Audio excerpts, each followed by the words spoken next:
Where Do I Belong? By me, Antoinette Marie Freeman.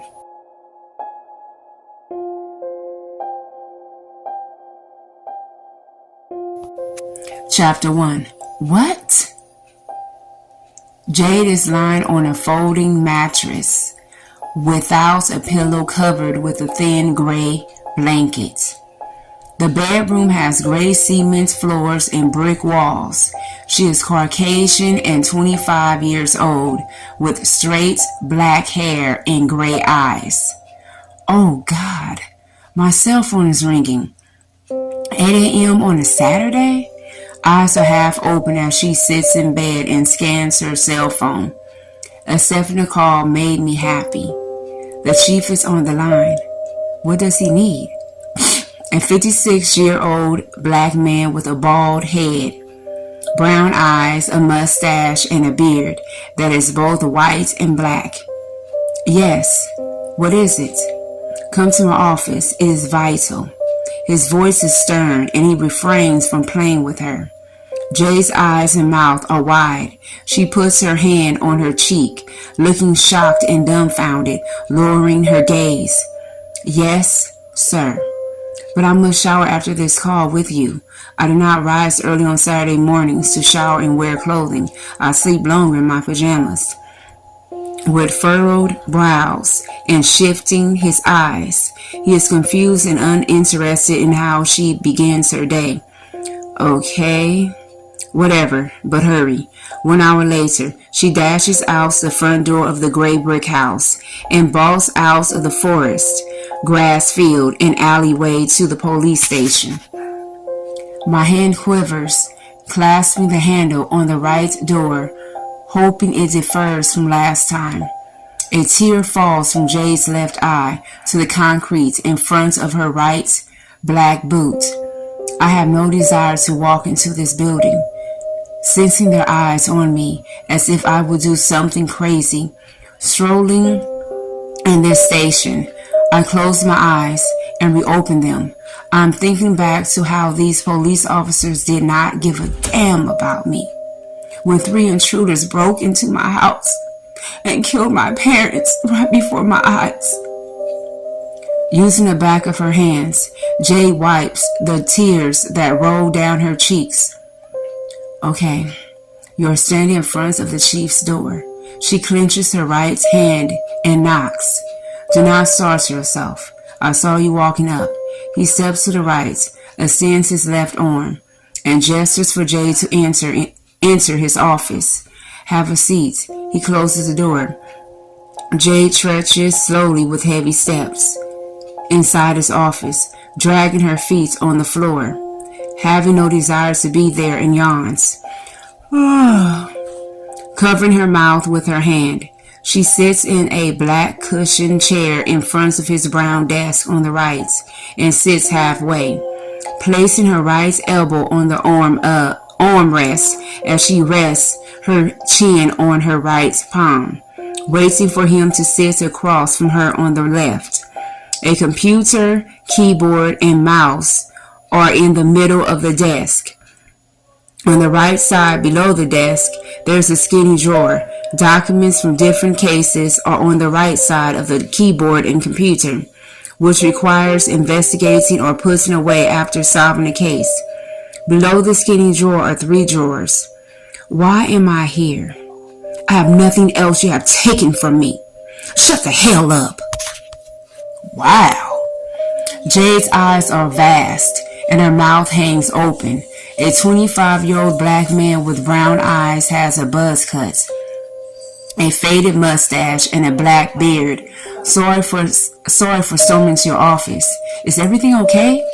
He looked at the officer. Yes, everything is fine.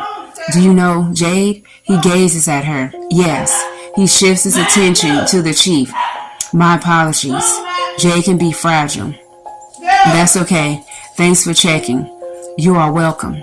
He leaves out the door and closes it behind him. He wheels himself over in his black comfortable chair. Excuse me. Taking papers from his small desk drawer, wheels himself back over and hands them to Jade. View the third page. What the hell? Does this man think I'm stupid? He showed me this page months ago. He wants to play games, I perceive. Let's play. Jade stands from the chair, slamming the papers on the desk. Top of it, and glaring at him with blazing red eyes of fire. She turns and storms out of the room. Jade stands from the chair, slamming the papers on top of it, and glaring at him with blazing red eyes of fire. I had to read it because the recording stopped because of an error. Excuse me for that inconvenience. She turns and storms out of the room, slamming the door behind her. Her eyes change back to gray. The walkway at this police department has white tile flooring, and the tile flooring on each side is brown. The two police officers have brown wooden metal station desks, positioned back to back. They face each other in black chairs with wheels between gray metal drawers. Two foldable gray chairs face the back of each other in opposite directions, one for each officer's desk on the side for questioning victims or criminals. The chairs are on the right side of the walkway, while the others are on the left. The officers' computers, keyboards, and mice are in the center of their desks. On their desks are documents from cases inside folders, but not on the side of their desks. Oh, that word. Where the criminals or visitors sit, which the officers must explore or put away after solving the case. On either side of the walkway are 6 officers. Together, there are 12 of them, including the chief, who makes 13 who deal with creatures of the night. Crap, those eyes. The chief stands in his office like a statue, like his eyes are about to pop out of their sockets because he's afraid of death. Jade growls as the officers stand on either side of their desks. They fall back in their seats, shivering as if gazing upon a ghost. Her eyes turn into the color of lava. Ooh. Jade boosts her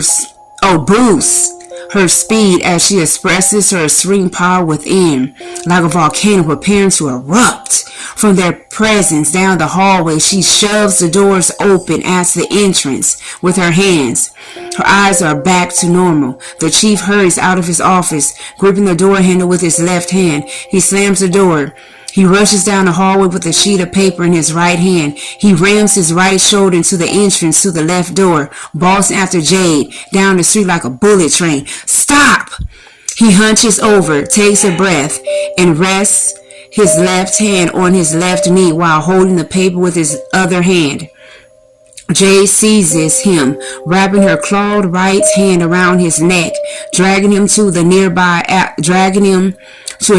alley, pressing his back against the old and abandoned red brick wall building, glaring at him and growling with menacing power.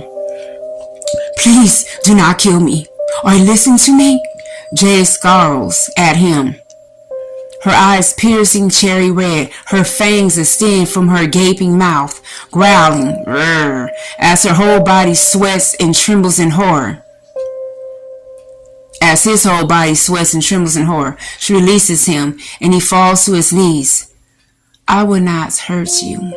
See? I'm myself again. Jade turns around before his eyes and stands still in front of him.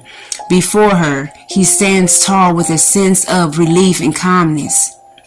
You gave my name to the entire world. As she runs her fingers through her hair, frantic cries come from her mouth. Stepping back, she shifts her gaze and stares down the alley. She turned her head to the left and right, gasping out of nervousness, hoping for something to happen. Stay calm. As he approached slowly, she watched each step he took while wiping her tears. He rubs her back with his left palm up and down. He steps away from her and stares into her eyes. I'm so sorry. He blinks his eyes to keep himself from crying. You are sorry? Now I must leave before they find me. Jade turns to leave, but the chief grabs her right hand with his left. Thank you for listening to me reading chapter 1 of my story, Where Do I Belong? Stay tuned for the next chapter. I'll read all the way to chapter 5, and that's it. And after I read chapter 5, enjoy the story for so far, I want to continue to find out more from the story to get to the conclusion. You have to purchase the book on Amazon, as in paperback, Kindle, or Kindle Unlimited. Thank you. Until next time. Bye.